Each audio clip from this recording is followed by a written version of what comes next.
Muy buenas tardes a todos y bienvenidos a una nueva masterclass en Lumen Académica. Mi nombre es Hernán, me presento nuevamente, estoy acompañándolos desde el inicio con todas las masterclass que hemos tenido. Es una alegría compartir este espacio con ustedes y abrir una nueva instancia de aprendizaje, intercambio y profundización en una temática tan valiosa y tan linda como la que tenemos hoy en día y que nos convoca, el poder creador del juego. Una propuesta que nos invita a reflexionar sobre el juego, la creatividad y el arte como vehículo de transformación desde una mirada junguiana. En esta oportunidad nos acompaña nuestra gran facilitadora y amiga, en este caso Valeria Fernández. Ella es psicóloga egresada de la UNR, con formación en teatro, expresión corporal, teatro de sombras, danza, circo de acrobacias, actualmente en formación como analista junguiana en AZAPA. Desde su recorrido, Valeria viene desarrollando un enfoque muy sensible y profundo para acompañar procesos vinculados a las infancias, integrando recursos expresivos, simbólicos y terapéuticos. Como siempre, los invitamos a disponer de este momento para escuchar, para sentir, para tomar nota y también para participar. Vamos a tener, como siempre, al finalizar, pueden en tanto dejar sus preguntas, quien quiere dejar su pregunta en el chat, o al finalizar vamos a dar un espacio para abrir los micrófonos y pueden intercambiar directamente un diálogo con Valeria, en este caso. Así que ahora sí, con mucha alegría, Valeria, Vale, te damos la bienvenida en Lumina Académica y te agradecemos profundamente por estar hoy aquí compartiendo esta masterclass con toda la comunidad de Lumina Académica. Te cedo el micrófono, te cedo la imagen, estoy acá atrás para asistirte en caso, así que es todo tuyo. Bueno, gracias Nano por la presentación, gracias a todos los que estamos aquí presentes por conectarse, bienvenidos, bienvenidas. Antes que nada les quiero agradecer por tomarse un momentito de su valioso tiempo y más a esta altura del mundo, de nuestras vidas, que estamos como siempre a las apuradas, y la verdad que honro y agradezco un montón que se tomen un ratito para dedicar su tiempo, que es lo más valioso que tenemos, a estas temáticas que son tan necesarias en tiempos tan oscuros y en tiempos de guerra, trabajar la alegría, el juego y las infancias. Así que yo creo que todos los que estamos acá nos atraviesan las infancias desde algún modo, ya sea porque trabajamos con infancias, porque tenemos niños, sobrinos cercanos o lo que sea, pero bueno, nos atraviesan de algún modo, y al atravesar nuestras infancias se nos abren un montón de preguntas, porque parece que el adulto tiene todas las respuestas, pero no. Los niños y las niñas nos abren preguntas todo el tiempo, así que, bueno, estamos acá un poco para compartir. Les quiero compartir un poco la mirada que tengo yo desde el juego, que está muy atravesada, bueno, por mi historia de vida y por mi formación también académica, así que espero que les sirva, espero bueno, que salgan también ustedes haciéndose preguntas, es un poco la idea. Voy a poner a compartir pantalla, a ver si está bien lo que estoy haciendo, por favor. Antes de empezar con la peli, bueno, quería abrir con esta pregunta que es un poco el disparador de esta propuesta, ¿no? Cuando un niño juega, ¿qué es lo que ocurre realmente en su mundo interno? ¿Es entretenimiento, el juego, es descarga, hay algo más profundo? ¿Le presto atención al juego, a cómo juega, o simplemente sabemos una actividad espontánea y así como habla, o deberíamos hablar, que también callamos muchas cosas, el niño juega, ¿no? Entonces, bueno, también un poco esta pregunta es la que abre el juego para jugar. Y ahora sí, les quiero hacer una invitación a un fragmento de una peli que a mí me gusta muchísimo y se las recomiendo a todos. La película se llama Nice, el corazón de la locura. Antes de pasarle el fragmentito, y después les voy a contar por qué les pasé el fragmentito, para que después hablemos del fragmentito y se nos abra el tema hacia donde quiero ir, y espero que lleguemos a buen puerto, les cuento un poco el contexto de la peli. Nice es una psiquiatra brasilera, mujer, y recalco esto de mujer porque, bueno, no era muy común en esa época que las mujeres pudieran llegar a las universidades y mucho menos ejercer. Ella la mandan a trabajar a un hospital psiquiátrico, y cuando ella llega a trabajar ahí, se encuentra con que, bueno, las técnicas predominantes en esa época, como pueden ver en los años 40, eran la terapia electroconvulsiva y la lobotomía. Y ella queda horrorizada con esto y dice, bueno, yo esto no lo voy a hacer, no estoy... Bueno, la mayoría de los que conformaban el cuerpo médico, entre ellos sus jefes superiores, le dijeron, aparte porque ella era la única mujer, le dijeron, bueno, no, mira, esto es así, si no te gusta, ahí está la puertita de calle, y bueno, ella obviamente no podía renunciar porque tenía que trabajar, entonces acordaron que a ella la mandan al pabellón de terapia ocupacional. La terapia ocupacional no tenía nada que ver con lo que es la terapia ocupacional hoy en día. La terapia ocupacional en ese momento era que los enfermos limpiaban los baños. Y estaba coordinado por enfermeros porque a ningún psiquiatra le interesaba, digamos, estas cosas que eran un poco tontas, ¿no? Entonces, los enfermeros más o menos los hacían trabajar, limpiaban baños, limpiaban algún que otro banco, algún que otra habitación, pero no había una propuesta con un fundamento, no había una fundamentación, no había un seguimiento, era simplemente, ¿no?, como el pabellón de los relegados hacia el fondo, ¿no? Entonces, bueno, ella se encuentra con esto y dice, bueno, ¿qué vamos a hacer? ¿Qué hacemos con esto? Y en vez de seguir con esta dinámica, ella, junto con un compañero de ella que trabajaba en la institución, les ofrece pinturas, arcilla, materiales para crear varios, y sin ninguna consigna, sin ninguna propuesta, se los propone, ahí se los presenta, y empieza a ver el despliegue que sucede. Estamos hablando de pacientes enfermos crónicos, la mayoría con diagnósticos de esquizofrenia muy severos y en condiciones de un hacinamiento e inhumanidad total, ¿no? Como sin bañarse, los trataban como si fuesen objetos tirados en el piso, ¿no? Como todos sucios, se orinaban, encima no los cambiaban, o sea, estamos hablando a ese nivel, ¿no? Como un nivel muy, muy, muy de mucho desprecio, ¿no? Como realmente el enfermo psiquiátrico totalmente rebajado a un nivel muy, muy poco humano, ¿no? Imagínense la década del 40, esto sucedió en Brasil, no sé si lo dije.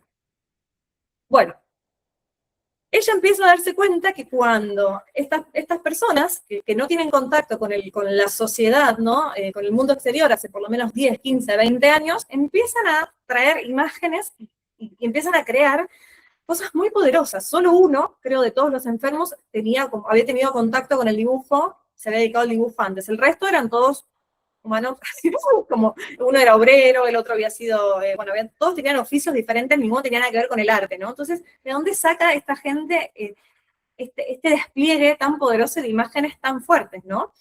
Empiezan a aparecer muchas imágenes simbólicas, imágenes arquetípicas, que después vamos a hablar bien de lo que son los arquetipos. Entonces ella queda muy sorprendida, ¿no? Bueno, con esto quiero traer un pequeño fragmentito que lo vamos a poner ahora, quiero que lo miremos juntos, y después de esto vamos a charlar. Vamos a ver si esto se escucha y si está todo bien. Yo tengo que poner full screen.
Quando Carlos foi internado, ele disse que via Deus nos raios de sol que incidiam no espelho do quarto dele.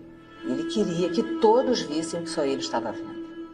Você sabe que em várias religiões orientais, a flor de ouro simboliza a presença de Deus? Jung diz que a psique, assim como todo organismo vivo, ela tem potencial reorganizador, autocurativo, que se manifesta justamente nessas formas circulares. Que essa tentativa de Carlos de reorganização, ela se dá justamente no seu lado místico. Pelo menos agora... Eso es muy fuerte lo que sucede ahí. Carliños era un paciente de ella que obviamente no tenía contacto con ningún tipo de esta información de las culturas orientales, no es como ahora que tenemos como mucho conocimiento de lo que es un mandala y demás. Y él dice que fue internado porque él decía que veía a Dios en los rayos del sol. De hecho, cuando estaba dibujando, vieron que él movía así los brazos y estaba, bueno, dibujando lo que veía, lo estaba viendo a Dios. Y Nietzsche dice en ese momento que Jung dice, lo parafrasean y dice, la psique tiene una capacidad de autoorganización y de autocuración, ¿no?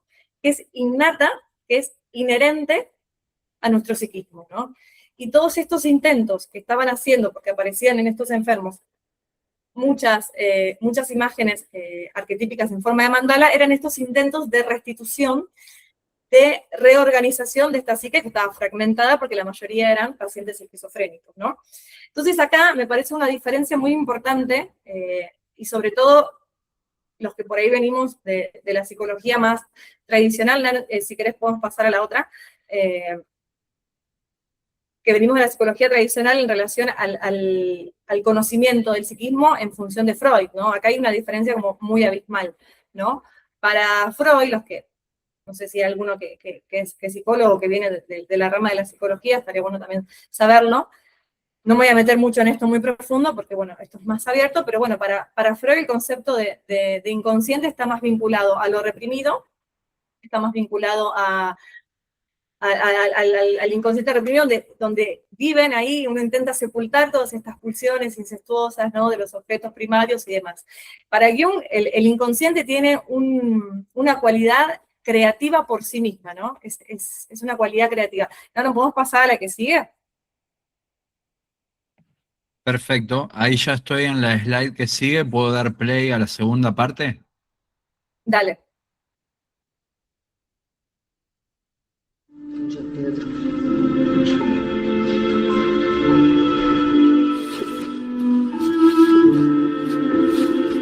Professor Carl Gustav Jung. Mestre, no Centro Psiquiátrico Pedro II, no Rio de Janeiro, existe um ateliê onde os doentes desenham e pintam com a mais completa liberdade. Nenhuma sugestão lhes é dada, nenhum modelo é proposto. Com minhas mais respeitosas homenagens, eu vos envio algumas fotografias de pinturas que me parecem mandalas ou formas aproximadas. Elas foram pintadas espontaneamente pelos esquizofrênicos. E eis que surgem imagens primordiais em suas pinturas, apresentando uma demonstração empírica e convincente da psicologia analítica. Está descartada qualquer possibilidade de influência cultural. Eu mal poderia expressar, mestre, o quanto o estudo de seus livros tem trazido luz ao meu trabalho como psiquiatra, além de muito me ajudar pessoalmente. Com admiração, Nise da Silveira.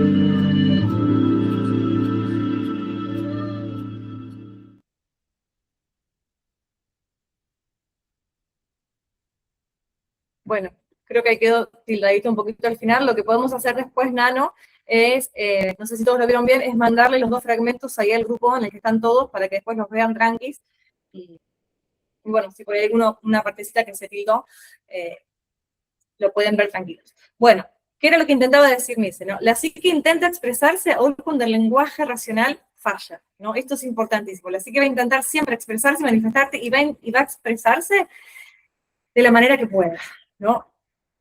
Para Jung, la psique se expresaba en símbolos e imágenes. ¿no? Diferente al concepto freudiano. Entonces, si la psique se expresa en símbolos e imágenes, lo que tenemos que hacer nosotros es ir y conocer el lenguaje de las imágenes. Es como si yo me voy, no sé, de viaje a Japón y no sé hablar japonés. Para conocer la cultura japonesa voy a tener que hablar japonés y no me voy a quedar como, bueno, un poco sin entender qué está pasando en la cultura. Si yo quiero conocer el lenguaje del inconsciente, tengo que hablar en el lenguaje del inconsciente, ¿no? Y justamente el inconsciente se expresa en imágenes y en símbolos a través de los arquetipos. No, pasemos a la que sigue. Me siento como Susana Jiménez. No, pasemos a la que sigue.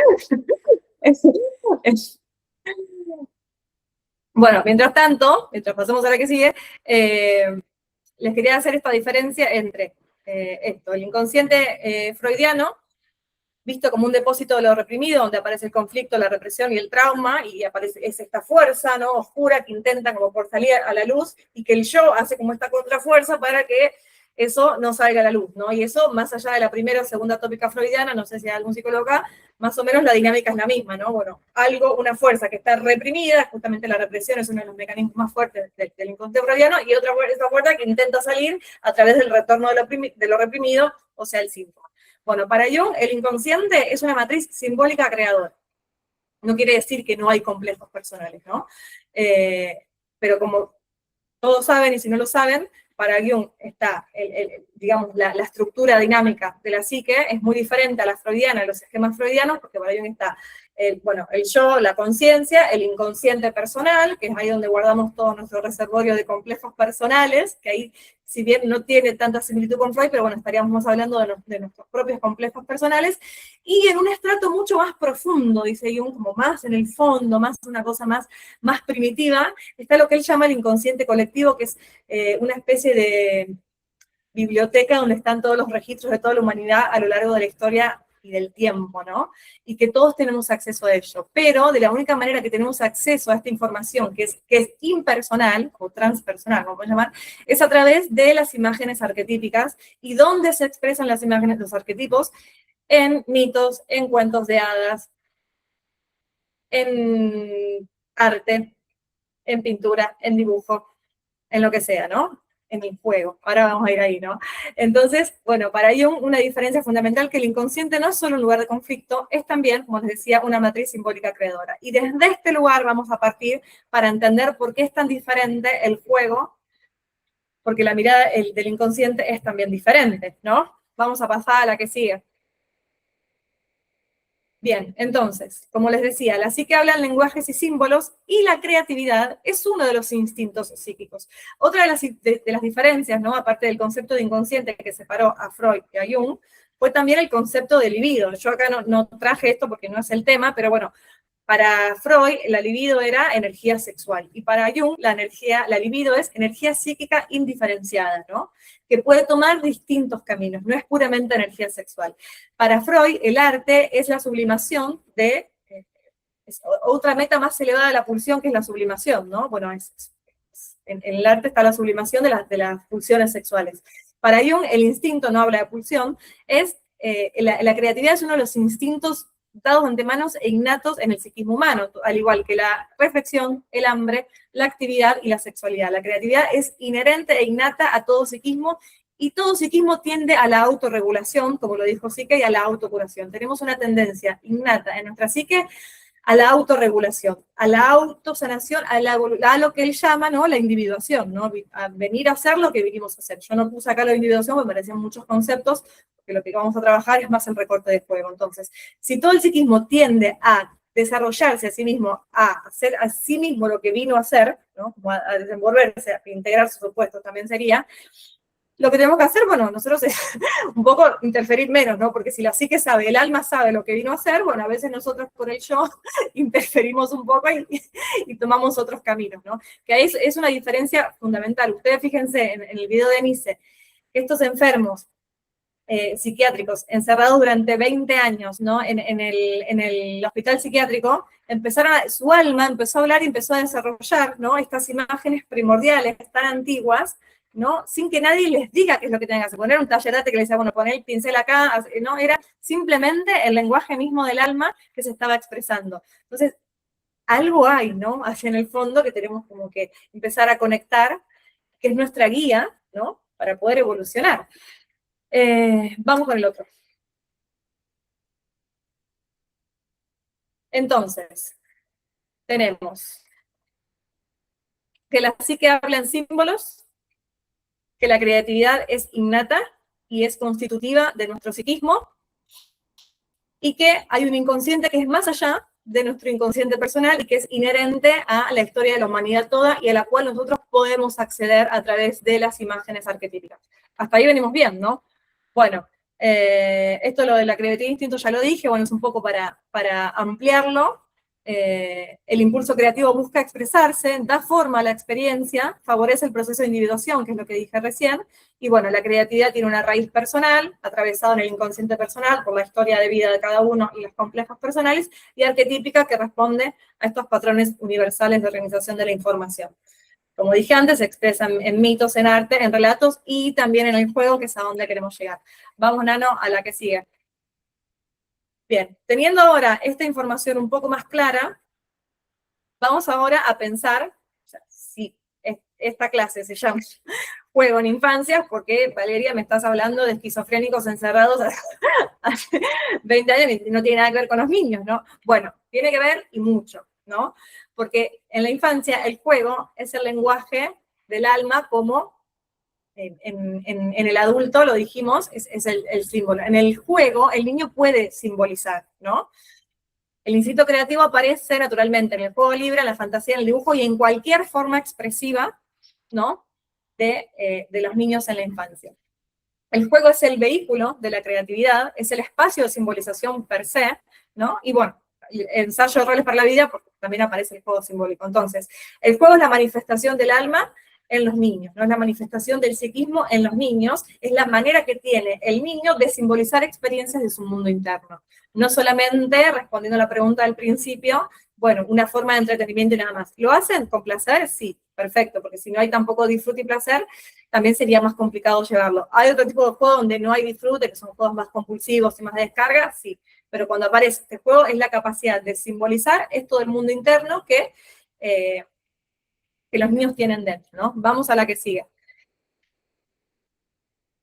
Entonces, vamos entendiendo que ahora, ¿no? Hay como una especie de puente entre lo que expliqué al principio y hacia dónde queremos llegar.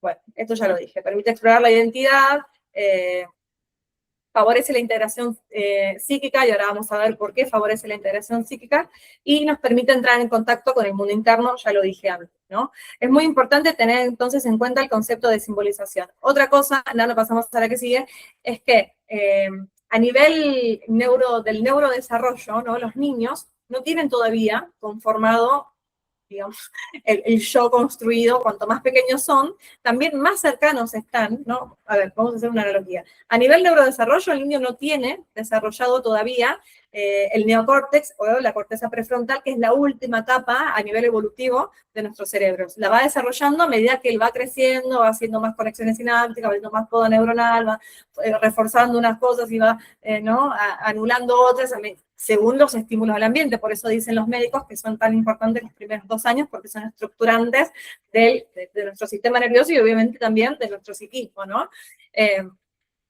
A nivel también de constitución psíquica, el yo no está del todo desarrollado, ¿no? Cuanto más pequeño es el niño, más vago es todavía ese yo, y más conectado está todavía este niño con estas imágenes primordiales, más conectado está con esta cuestión más del inconsciente, de esta información que está, ¿no?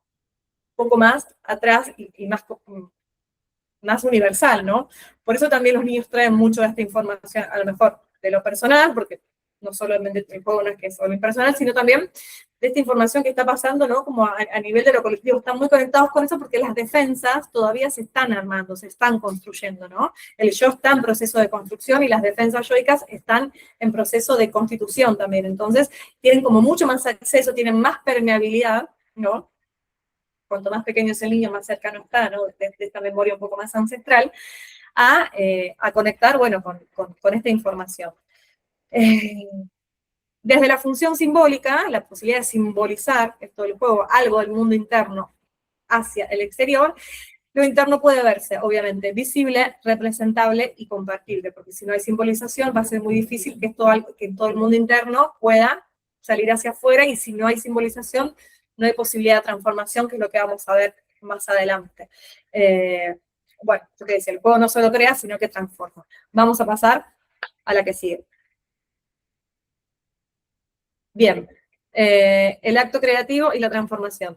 Bueno, volvemos un poco más a lo mismo, ¿no? La creatividad y esta cualidad innata que tenemos en el psiquismo permite, ¿no?, que haya movimiento psíquico, permite que lo doloroso se vuelva moldeable, manejable, rayable, rompible, ¿no? Depende, ¿no?, lo que pueda manifestar el niño, ¿no? Y ¿qué tenemos que hacer nosotros los adultos? Bueno, esa es la gran pregunta, ¿no? Porque si el niño ya trae esto innatamente y su psiquismo ya, bueno, entonces no hacemos nada. Bueno, no, error. Nosotros como adultos tenemos que crear las condiciones de cuidado para que este juego se sostenga de manera respetuosa, ¿no? Porque no es que el niño no es que sostiene esto solo, ¿no? Necesita que nosotros acompañemos estas funciones que de por sí tienen un despliegue, ¿no?, innato, pero nosotros tenemos que armar el marco, el borde, para que esto suceda. Bien. Vamos a la que sigue.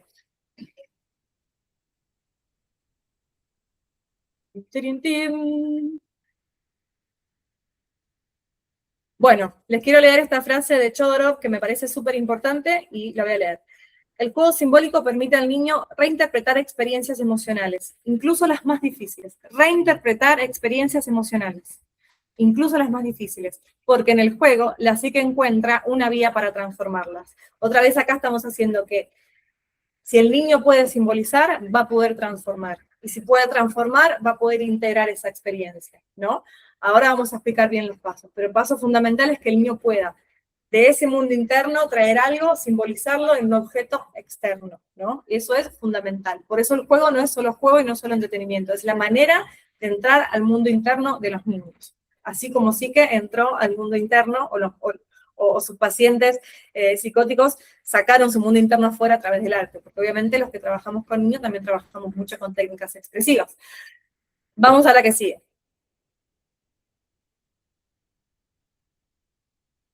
Bien, un poquito los pasos del método de arte, que es el método que utilizamos para trabajar con infancias. Bueno, no es un conjunto de técnicas, sino que es una manera de abordar y de acompañar el juego, ¿no?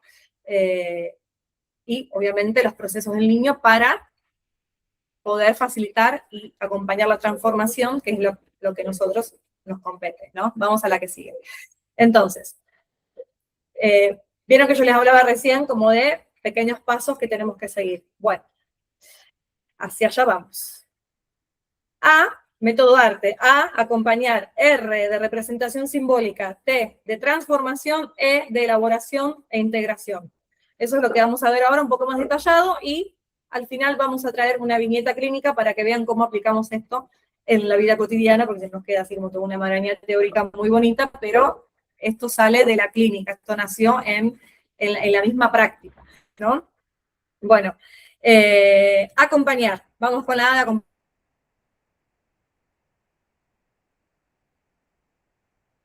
acompañar. Acompañar no es solamente estar ahí para acompañar desde un lugar de seguridad y contención. Nosotros somos un lugar seguro, ¿no?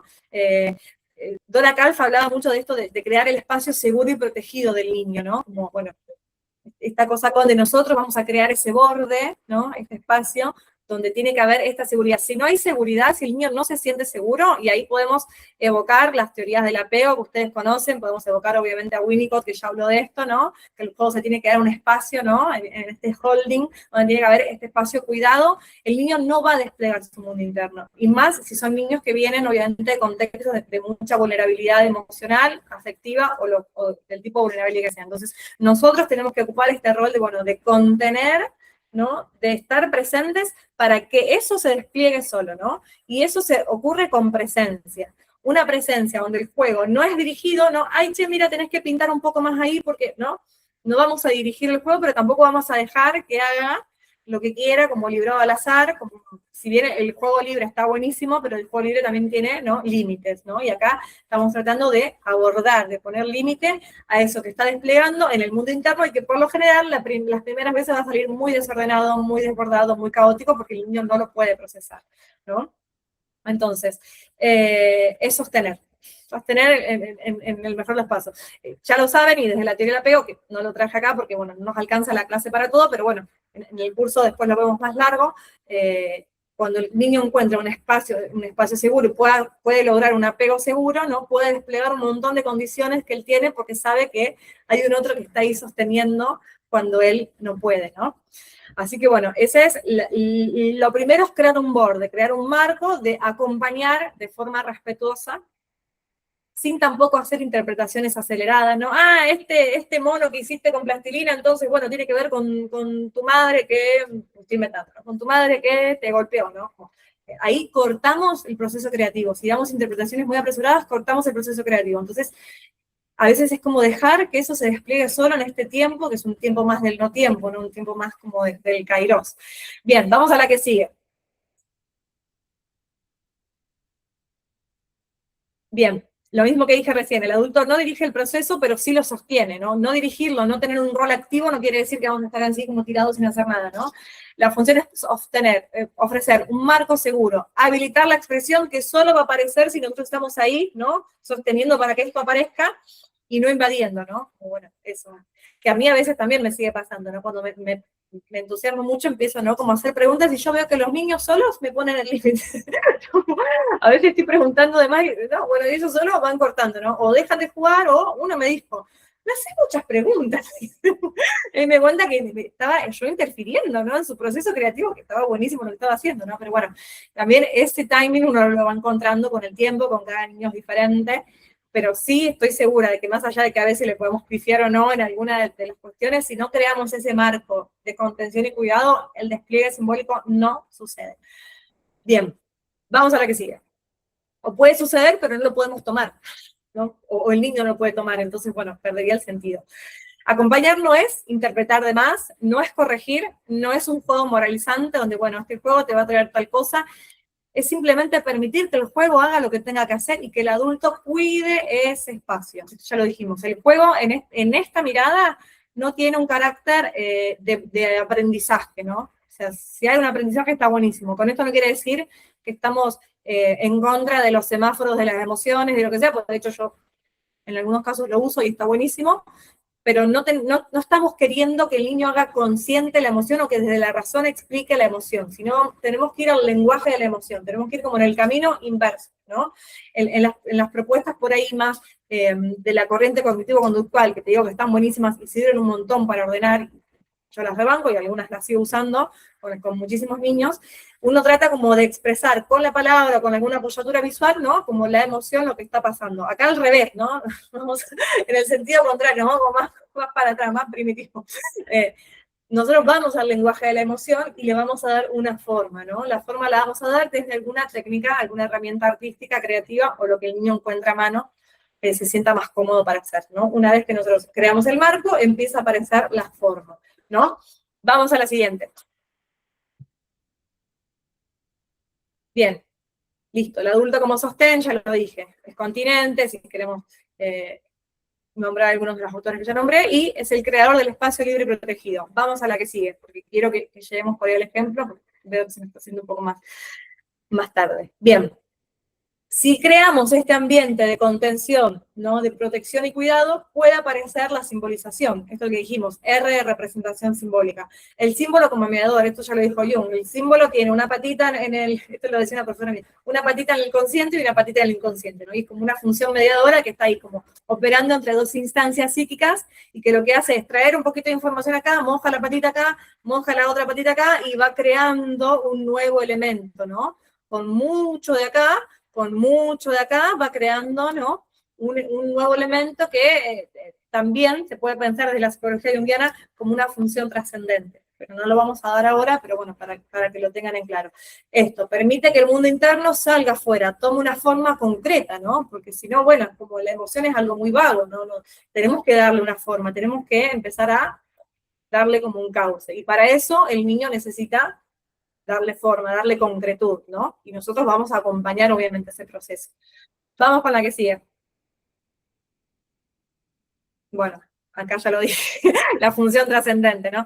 El tercer elemento que no es la unión de los opuestos, es un elemento nuevo en el psiquismo donde no es ni esto ni aquello, ¿no? Es algo nuevo que emerge de la integración de los opuestos, porque no sé si lo dije, pero bueno, para la psicología junguiana, el psiquismo tiene movimiento a través de la integración de los opuestos, ¿no? Así como para Freud el principio era el principio de placer, se regía, perdón, no me salía la palabra, para Freud el aparato psíquico se regía por el principio de placer, bueno, para Jung el aparato psíquico, que no le dice aparato, le dice el psiquismo del algo, la psique, se rige por el principio de enantiodonía, que es justamente, que lo toma de Heráclito, que es, ¿no?, la unión de los opuestos, o la transformación de un opuesto en su opuesto contrario y por lo tanto complementario. Por eso siempre en psicología analítica van a encontrar que siempre hay pares de opuestos, ¿no? Como persona-sombra, los arquetipos más conocidos, los que es persona-sombra, ánima y ánimos, que son el principio femenino y masculino, que no tiene nada que ver con género ni con sexualidad, el sabio y el anciano sabio y el niño, el poder eterno, siempre van a estar manejándose madre e hijo, ¿no? Como, bueno, la gran madre, el gran padre, siempre van a estar manejándose por sus opuestos complementarios, ¿no? Eso es importantísimo porque siempre el psiquismo se maneja por opuestos complementarios. Si hay mucha información, ¿no? En una parte, estoy dando un ejemplo, en la conciencia, ¿no? Está como muy unilateralizada, dice Jung, ¿no? Está como una misma información, bueno, como la ley de polaridad rige, desde el inconsciente me va a venir la información contraria, su opuesta complementaria, o sea, la sombra, para que yo la pueda integrar, ¿no? Y si yo no escucho estos mensajes del inconsciente, puede que esa sombra venga proyectada afuera, por eso esta frase tan famosa en Jung que dice, bueno, lo que niegas te sometes, lo que aceptas te transforma, ¿no? Bueno, entonces, ya me fui, se fue.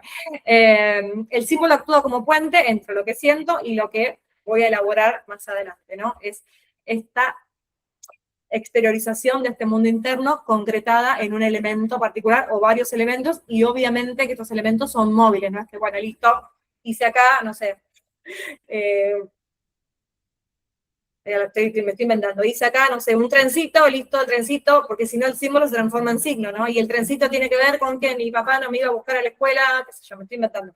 Entonces ya está, y no, el símbolo es algo vivo que todo el tiempo va a ir mutando, va a ir mutando. Imaginen, ¿no? Como un sueño, cuando uno, a veces no les pasa que sueñan algo y después ese mismo elemento del sueño va mutando, ¿no? Por estos mecanismos de condensación, va mutando, se transforma en otra cosa, o lo que soñaron en un momento lo van a soñar 2 meses después con otro elemento nuevo. Bueno, eso justamente es el movimiento psíquico de simbolización e integración. Si yo soñara siempre lo mismo fijo, estaría más ligado a lo traumático que a lo elaborativo, ¿no? Porque si soñaría siempre lo mismo. Esto ya lo dijo Freud, no estoy diciendo nada nuevo. Entonces, bueno, el símbolo va a ir también cambiando de forma, ¿no? Va a ir cambiando de elemento, y en los niños ese proceso por lo general es bastante rápido, ¿no? Los adultos son los que tenemos más las defensas ahí un poco más rígidas y tenemos que elaborar otra cosa, ¿no? Ojo, porque hay niños por ahí que están como más fijados también en algo y quedan más tiempo. Vamos, Nanito, a lo que sigue. Bien, bueno, ya lo dije antes, la función trascendente es lo que permite unir opuestos y generar una forma nueva, ¿no? El miedo se puede transformar en coraje, el enojo en calma y la tristeza en alivio. Esto lo traje como ejemplo, no quiere decir que, porque vuelvo a decir, si yo digo, bueno, si aparece miedo, tiene que aparecer, no sé, ahora un león, que es el coraje, no, como ahí también estoy fijando el símbolo en un signo, y a lo mejor no pasa eso, porque eso cambia mucho en cada niño, ¿no? Entonces, lo traje a modo de ejemplo, pues, a ver, todos saben que cada niño es distinto, que cada despliegue es diferente, y que no siempre se aparece el miedo, por lo general sí, en realidad, enseguida tiene que aparecer un elemento apuesto complementario que lo complemente. Si no aparece, justamente a lo mejor nosotros somos los que tenemos que ayudar a crear, ¿no?, este nuevo elemento para que pueda servir como de oposición y empezar a la confrontación, ¿no?, con este elemento del inconsciente. Eso también lo dice Jung. Bien, vamos a la que sigue. Bueno, si ocurre, vamos a la T, si ocurre este proceso de simbolización, nos puede permitir avanzar hacia el paso siguiente, ¿no? La transformación. ¿Qué es la transformación? Nos permite que cuando esto se representa, lo pueda reorganizar, lo pueda mover, lo pueda cambiar, lo pueda modificar para estar al servicio de esta flexibilidad psíquica, ¿no? Pueda ir cambiando, mutando de esta forma al servicio de, obviamente, el equilibrio psíquico, ¿no?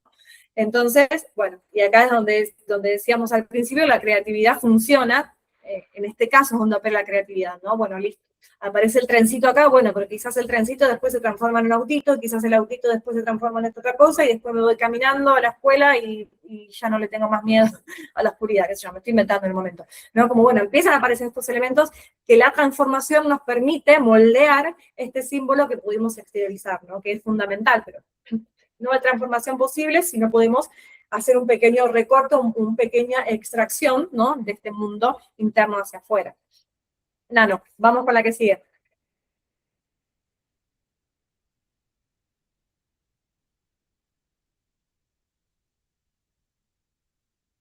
Bien. Bueno, esto es un poco más de lo mismo que ya venía diciendo, pero no está de más repetirlo porque siempre está bueno volver a los lugares para seguir integrando algo nuevo. El acto creativo es la capacidad de dar forma a lo que antes, bueno, era solo una emoción. Dijimos que al principio la emoción sale como muy desordenada, muy distorsionada o muy impulsiva, ¿no? Cuando un niño puede transformar. Acá di ejemplos, ¿no? También ejemplos que fui tomando de la clínica, pero no quiere decir que cada vez que dibuja un dragón o cada vez que juega el dragón, quiere decir que está enojado, ¿no? No, por favor, no caigamos en simplismo ni en enciclopedismo. Cada niño es único. Pero cuando el niño puede transformar un enojo en un dragón, un miedo en una sombra a la que pueda alumbrar y él manejar la tristeza en este mar que se puede navegar, bueno, empieza a reorganizar la experiencia, se la empieza a apropiar, ¿no? Empieza él ser el que maneja, él el que domina y no es tomado por esto. Y esta sensación de que es él el que maneja, el que tiene el comando de la situación, lo ayuda a ordenar, a bajar la ansiedad y obviamente a regularse. Hacia allá vamos con el sentido de la transformación, ¿no? Él empieza a ser activo de su propio juego, de su propia experiencia. Él es el que empieza a manejar, qué sé yo, con la linterna, la luz, y él es el que maneja y hace el monstruo más chiquito y más grande. Ya no está más tomado por eso, sino que a través del juego empieza a reorganizar esa experiencia de otra manera. Eso deja unas huellas internamente, porque esta comunicación es constante, ¿no? Yo saco algo del mundo externo, pero esto va haciendo huella constantemente en mi mundo interno y es una dialéctica permanente. Obviamente que nosotros no la vemos toda, pero ya eso quiere decir, es un indicio de que algo de eso se está moviendo, ¿no? Estamos trayendo el mundo interno afuera, como una foto del psiquismo, bueno, y mientras vamos moviendo los elementos de esto, ¿no? Bueno, vamos jugando con el dragón del enojo y de golpe el dragón ya se queda sin fuego y no tiene más fuego para echar por la boca, bueno, o el dragón se enamora y qué sé yo, y se enrosca con una dragona y duerme por un rato porque está cansado, ya eso, ese juego tiene un montón de implicancias y un montón de huellas que va dejando en el mundo interno. Y van a ver cómo él después, el niño o la niña lo va a empezar a aplicar en su cotidianidad, ¿no? El juego, por eso digo, el juego no es solamente entretenimiento. Él está creando nuevas huellas y nuevas conexiones psíquicas en su mundo interno a través de esta exteriorización que hicimos en el símbolo. ¿Vamos bien? Sí, siga, sí, se contestaba sola.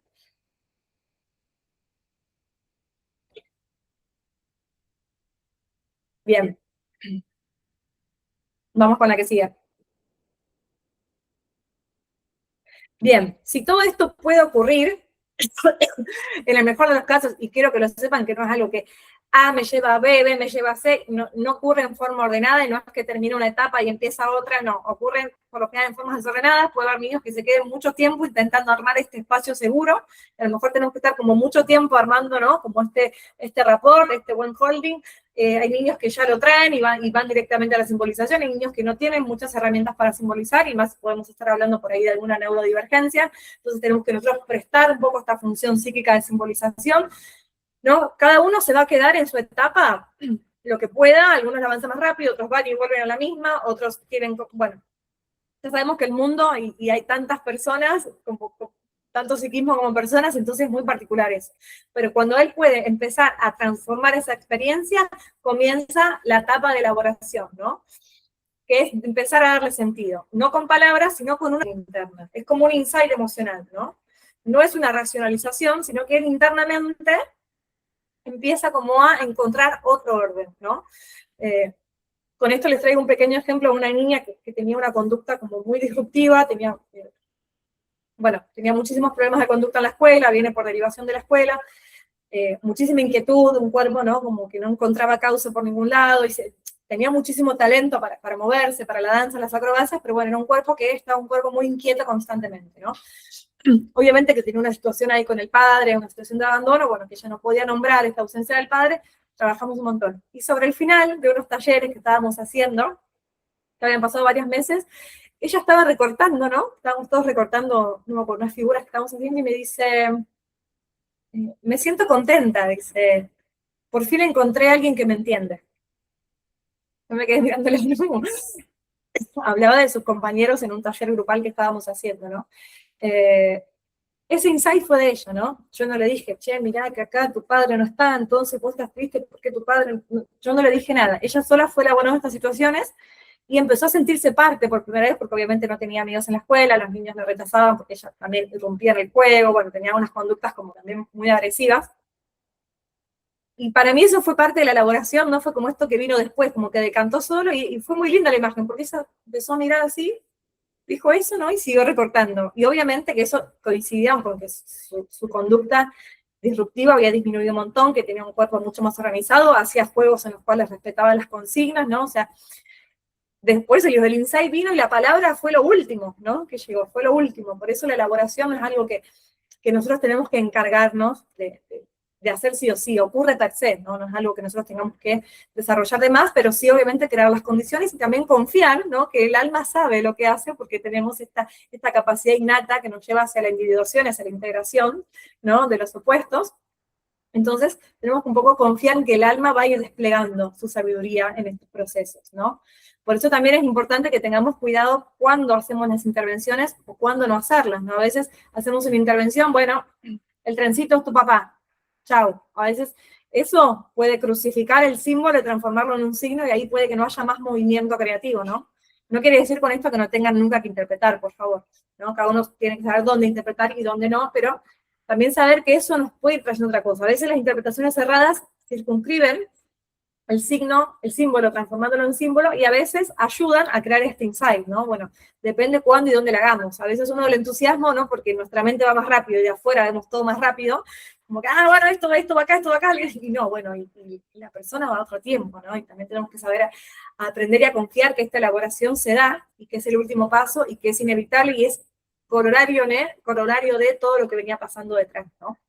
Bueno, vamos a la que sigue.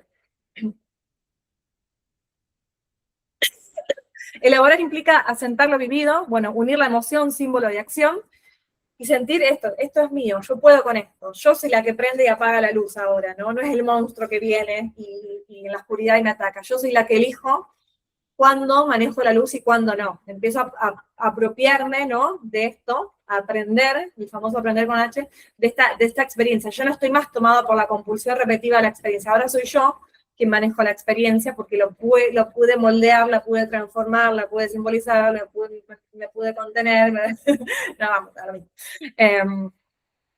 Integrar implica que la experiencia se vuelva un recurso interno disponible, lo que se transformó en juego, ahora ya está dentro del niño, esto que les decía de esta dialéctica, ¿no? Como una autopista que tiene, ¿no? Como dos carriles, ¿no? De voy y vengo, ¿no? Voy y vengo, saco del mundo interno, lo pongo afuera, del mundo afuera, lo traigo al mundo interno y voy integrando, ¿no? Voy integrando hasta hacer, ¿no? Como, bueno, una integración. En los junguianos hay como dos corrientes divididas, ¿no? Algunos dicen que los procesos de individuación no pueden darse en la infancia, que solamente se dan, ¿no? En la vida adulta, en la crisis después de los 40, que la verdadera individuación ocurre ahí, la verdadera integración de los opuestos, y después, bueno, los que seguimos otra línea de los post-junguianos, que sabemos que hay una individuación en la infancia y que la niñita puede integrar estos opuestos y crear nuevos elementos, ¿no? Y que puede darle a su yo muchísimo más seguridad y más fortaleza cuando puede integrar estos aspectos de su mundo interno que no estaban elaborados, que estaban disgregados o disociados. Bien, vamos a la que sigue. Bueno, lo mismo que viene diciendo, no es intelectualizar, no es moralizar, no es explicar, es darle sentido, y el sentido se lo da uno mismo. Quizás nosotros no tengamos que hacer nada, ¿no? Como la nena esta que soltó la tijera y dijo, bueno, ya está, ya entendí, me siento querida, me siento aceptada, me siento parte, ¿no? Como capaz que ella no tenía que decir nada, a mí me sirvió, en realidad que lo diga, a mí me sirvió, pero... Y ella ya lo venía diciendo, ¿no? Con sus conductas, con su juego más tranquilo, con que estaba invitando galletitas a todos sus amigos, cuando antes ella era la que le robaba las galletitas a todos sus amigos, ¿no? Entonces, bueno, ella llevaba, inclusive empezó a llevar como comidas para todos, o sea, realmente el trabajo que está haciendo esta niña, porque Dios sigue estando, es impresionante. Eso fue integrar, ¿no? Y ella fue la que le dio palabra y sentido al final, ¿no? Nosotros no tuvimos que hacer nada más y nada menos que sostener las propuestas y llevarlas, ¿no? Pero eso vino por añadidura, eso quería decir. Vamos con la que sigue. Bien, bueno, la individuación e integración ya lo dije, ¿no? Así que no hay mucho más que agregar. La transformación sí que es un proceso interno. Esto que internamente pesa ahora puede volverse manejable, ¿no? Porque lo exterioricé, lo transformé, lo volví a meter adentro, pero más chiquitito, y después lo voy a volver a sacar afuera, pero más chiquitito, lo saco a pasear un rato, ¿no? Eso también es la integración y tiene que ver con esto del proceso de individuación, ¿no? De poder integrar todos los aspectos de mi psiquismo, de mi ser, ¿no? En un solo ser integrado que está representado por el self, ¿no? Que es el self, que es la totalidad de la psique, que se representa con el arquetipo del mandala, que es lo que estaba haciendo Carliños mientras pintaba, ¿no? Bien, vamos con lo que sigue. Bueno, les quiero compartir ahora, yo sé que nos estamos pasando de hora, una experiencia vivencial donde se fueron aplicando cada uno de estos pasitos para que entiendan un poco desde la experiencia que pasó, porque en teoría, si no nos queda como muy abstracto. Entonces, bueno, lo aplicamos en un caso clínico. Es un niño que tiene 5 años, tenía en su momento 5 años, venía con mucha ira, también venía derivado de la escuela, porque tenía dificultades para integrarse al grupo, lloraba mucho, se enojaba, bueno, hacía berrinches, pataletas, lloraba mucho, pedía por su mamá, y bueno, lo que a este niño le pasaba es que su padre estaba privado de la libertad, entonces no podía verlo. Cada tanto lo llamaba el padre, pero no lo podía ver y no le habían dicho la verdad a este niño, ¿no? Entonces le decían que el padre trabajaba con unos policías, de hecho el niño había ido un día a visitar al padre a la cárcel, bueno, él no podía acomodar un poco esta figura del padre y esta ausencia tan repentina, donde de golpe la madre tuvo que quedar como sola con todo, sosteniendo un montón de cosas, ¿no? Obviamente que estaba enojadísima.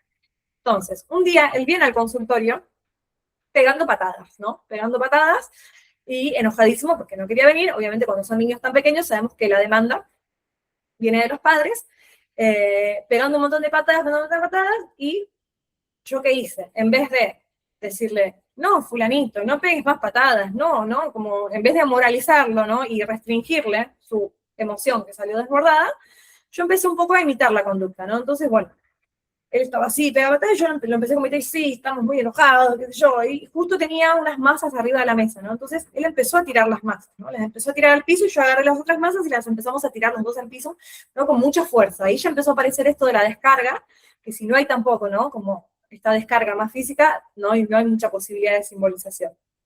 Vamos a pasar a la que sigue. Bueno, a la otra, porque ya me puse a hablar. Entonces, empezamos, ¿no?, a golpear estas masas y en un momento, vamos, sigamos. Bien. Estaban las masas arriba de la mesa, les empezamos a tirar los dos con fuerza, estas bolas de masa, pasemos a la que sigue, ahí aparece el acompañar, ¿no? Yo no restringí la acción, no lo moralicé, no le dije no hagas eso, lo empecé a acompañar, ¿no? Obviamente en un lugar cuidado, si yo ya veía que el estaba revoleando todos los juguetes y rompió un vidrio, obviamente que no, porque siempre hay un límite, ¿no? Pero en este caso no fue así, yo ya lo conocía. Bueno, entonces él de golpe empieza a ver que estas bolas de masa, ¿no?, se empiezan a transformar en monstruos. Él solo fue armando, ¿no? Entonces yo me enganché enseguida, le dije, bueno, vamos a hacerle carita, vamos a hacerle, ¿no?, como unos bracitos. Entonces ahí le empezamos a hacer, ¿no?, a esta ira empezó a tener forma de monstruo, ¿no? Entonces empezaron a aparecer un montón de monstruos de colores, todos deformados, así como todos iracundos, y ahí empezó a aparecer esto que les decía, lo de la representación simbólica. Lo digo acá muy escueto porque se dio como todo muy rápido en una sola sesión, por lo general no ocurre así, ¿no? Entonces, empezaron a tener forma, color, nombre, ¿no? Caritas, uno tenía la nariz más grande, el otro tenía 3 ojos, el otro tenía como 4 patas, ¿no? Empezó a aparecer esto de la representación simbólica de toda esa ira que él tenía, que empezó con, ¿no?, patadas y pegar bolas de masa al piso, ¿no? Vamos a la que sigue. Bien. ¿Cuándo empieza a ocurrir esto de la transformación? Digo, traigo este caso porque fue puntualmente como donde todo cerradito en una sesión que por mala suerte no ocurre siempre. De golpe, ¿no?, toda esa ira que él tenía dentro de él, ahora estaba desplazada en los monstruos. Entonces los monstruos empezaron a pelear entre ellos, uno se comía al otro, el otro iba, ¿no? Ya estaba la ira desplazada, ¿no? Cuando toda esa ira se empezó a mover dentro de su cuerpo, trasladada a los monstruos, empezó a aparecer la risa, ¿no? Empezó a aparecer la espontaneidad y ya esta ira que lo tomaba empezó, ¿no? Como a modo de descarga, ¿no? A desaparecer, ¿no? Y bueno, ahí le empezó a elaborar toda una historia con los monstruos que iban a venir, ¿no? Estuvo todo el día jugando con los monstruos, ¿no? Y después él terminó muriéndose de risa por las historias que había inventado, ¿no? La transformación ocurre cuando yo doy lugar a este monstruo, ¿no? De mi enojo, lo paso al monstruo y en el monstruo empiezo, ¿no? A hacer toda esta historia de los monstruos que secuestraban a otro, que se enojaban con el otro, se comían entre ellos, ¿no? Ya la ira no está más dentro mío, ahora está desplazada en un objeto que empieza a moverse desde este poder de simbolización a través de una historia, un relato, los monstruos, taratata, ¿no? Y desde ahí, ¿no? En este desplazamiento, él obviamente quedó muchísimo más regulado, ¿no? Y bueno, justamente después empezó a pasar la risa, la espontaneidad, empezamos a armar historias divertidas, y ocurrió esto, ¿no? De la integración. Pasemos a lo que sigue. No hubo interpretación. Yo no le dije en ningún momento, viste, fulanito, que este monstruo en realidad es tu enojo porque tu papá no está con vos y vos querés que esté con él, no entendés por qué él no está. Se lo podría haber dicho, si se lo decís no tiene nada de malo. Yo elegí no decírselo, ¿no? Pero sí sabíamos los dos que algo se había desplazado, ¿no?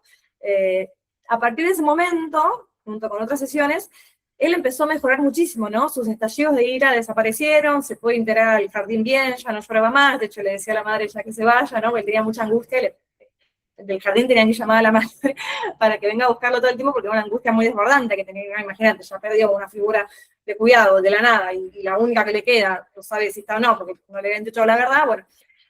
Y desde ahí, cuando él empezó, ¿no? El niño que tenía mucha capacidad de simbolización, obviamente, a nivel conductual él mejoró muchísimo y sus estallidos de ira desaparecieron hasta que, bueno, ya después tuvo el alta y no vino más. Esto se los reduje todo así como en un solo caso, donde se ven todos los pasos y la importancia de la simbolización, volviendo al principio de la clase, de la creatividad como vehículo de transformación a través del juego, ¿no? Ahí podemos entender, y me gustaría que se entienda, que lo que estaba haciendo Carliños mientras veía a Dios y dibujaba un mandala, no dista mucho de lo que hizo este niño en el consultorio, ¿no? Conectó con algo de su mundo interno, lo exteriorizó a través de sus procesos creativos y de sus elementos lúdicos, en este caso porque dijimos que el juego es la experiencia simbolizante per se en las infancias, y a partir de ello ocurrió como dijo Nice, una autoorganización y una autocuración, ¿no? Bueno, ¿qué más? Creo que no tengo nada más. A ver. No tengo nada más. La última palabra que les hago, la última pregunta es, bueno, si el juego hablara, a partir de ahora, con todos estos elementos que tienen, ¿desde qué lugar les gustaría responder a ustedes? Así que bueno, gracias por todo, espero que les haya servido. Esto fue todo por hoy. Y no tengo más. Valeria, increíble, interesantísimo lo que nos dejas con la masterclass. Y bueno, ¿quién tiene familia? En tanto que te dejo tomar un poco de aire, que te reprendas, que te repongas, perdón. Invito también al público a participar, quien quiera dirigir una pregunta a Valeria, lo puede hacer a través del chat o a través de su micrófono. Qué interesante esto de las infancias en relación a lo que plantean a través del juego. ¿Quién no ha visto o en un sobrino o su propio hijo o un vecino, cómo suelen plasmar su día, suelen plasmar su vivencia o lo que están atravesando? Ni que hablar en lo que es algún trauma, siempre hablando dentro, como bien mencionás, en un marco, en un seguimiento y no un dibujo aislado. Sí, y me parece muy importante, y vuelvo a aclarar esto, en estos momentos donde hay como tanta oscuridad en el mundo, donde están pasando cosas tan horribles, que podamos traer como una lucecita, ¿no? A través del juego de las infancias, y nosotros como adultos, bueno, trabajar desde este lugar de responsabilidad y cuidado, para mí es súper importante que haya personas comprometidas con las infancias en este momento del mundo, justamente, ¿no? Bueno, en este caso como vos, con el curso, tanto como terapeuta, que es lo que haces Sí. día a día. Que seamos muchos. Que seamos Y muchos. como lo que traes en el curso para Lumina Académica, un curso muy completo, muy interesante, eh, a veces didáctico, muy didáctico porque es para todo público, pero a veces técnico cuando lo requiere, por lo cual completo tanto para psicólogos, acompañantes terapéuticos, como mencionaba ayer en el mensaje en el grupo. Así que, Valeria, en tanto te agradezco al público de corazón Sí, por, por haber participado, gracias también a aquellos, y les recuerdo también, no solo para los presentes, sino para aquellos que lo vean posteriormente en YouTube, que va a ser publicado el día siguiente, que este curso va a tener lugar en abril, va a salir en abril, va a salir también con esta promoción que solemos hacer en la masterclass con un porcentaje de descuento. Así que bueno, los invitamos a que tengan la oportunidad, ¿no? de participar de este curso o utilizarlo como complemento. Como sí, complemento. y me parece que lo del curso está bueno también porque más allá de la teoría y esto del método arte que utilizamos, hay un montón de propuestas para trabajar el enojo, la ansiedad, la tristeza, propuestas prácticas, fundamentadas, sobre todo para que son maestras, ¿no? Y adaptadas según las edades, que están buenísimas y que se pueden aplicar tanto en el aula, en el consultorio, en casa con los niños. Está bueno eso, ¿no? Que ustedes mismos después se lleven y ya vayan a aplicarlas, ¿no? Como que lo prueben ustedes mismos, ¿no? Vayan ustedes a hacer su propia experiencia, esa es un poco la idea. Pero te pido, y vamos a hacer algo excepcional, que vamos a volver al inicio. Contanos un poco cómo iniciaste, cómo yo te conocí con este espacio que tenías en Rosario, que trabajaste. Hablanos un poco de eso, porque, bueno, yo lo dije muy en líneas generales, pero teniéndote presente, si podés contar un poco qué es lo que hacías, cómo trabajabas. Bueno, yo llegué a la clínica con infancias, en realidad no desde la clínica, sino que llegué desde el arte, ¿no? Yo estudiaba psicología, dejé psicología y empecé a estudiar teatro, danza, circo, bueno, me fui, después volví, chicos, porque también había dejado teatro, entonces ya había dejado tantas carreras que dije, bueno, ¿qué está pasando?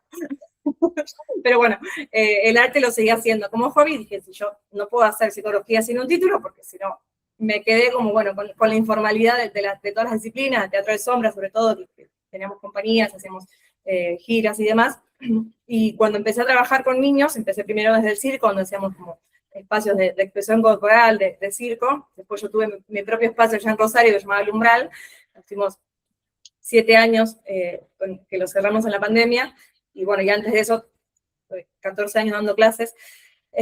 Yo ya, ¿no? Como empecé a ver esta dinámica de niños, empecé a ver que en los niños, en las infancias, había lo que se daba entre pares, que no se daba, ¿no? Como en la clínica particular, bueno, después vi, o en otros espacios con adultos, ¿no? Había algo que ocurría, de una autorregulación que ocurría entre ellos, como esta ayuda mutua, esta cosa de medio de cooperación, a veces no, a veces lo contrario, pero que emergían elementos que no pasaban, ¿no? Esta espontaneidad que no pasaba en la artificialidad del consultorio, que es lo que nosotros creamos como adultos, con toda la onda y le ponemos todo, pero bueno, es un espacio más artificial.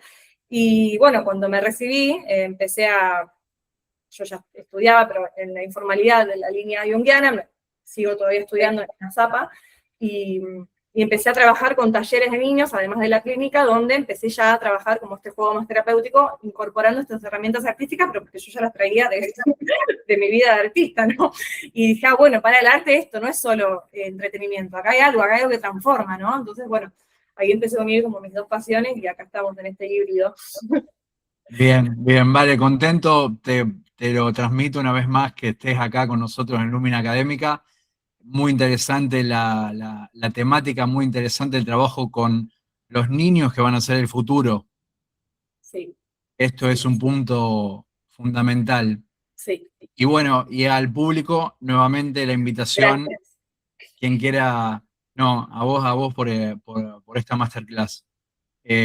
Al público, como decía, quien quiera formar parte de este curso, quien quiera participar en el curso, que va a estar disponible, luego se va a lanzar la publicidad correspondiente. Y por hoy, esto ha sido todo. Ha Vale, sido te todo. agradezco de corazón. Gracias a Eh, ustedes por la invitación. Te dejo las últimas palabras, que saludes al público. Gracias. Gracias por su tiempo. Si les queda alguna duda, pueden escribir ahí al grupo que está ahí de Luminas, y nosotros les vamos a mandar los fragmentos de la peli, ¿no? Que se trabaron un poquito. Bien, ahí Sole Rosario nos escribe bellísimo, muchas gracias. Ay, bueno, gracias. Muchas gracias. Sí, Valeria se encuentra en el grupo, para los presentes y para quien esté también, que vea a futuro el video en YouTube. Valeria se encuentra en el grupo, por lo cual quien quiera dirigir directamente una pregunta en concreto en relación al curso, voy a responder yo, y en caso responde Valeria para algo más puntual o más en profundidad. Así Sí, que porque quedaron muchas cosas afuera, pero bueno, en una hora no se podía todo.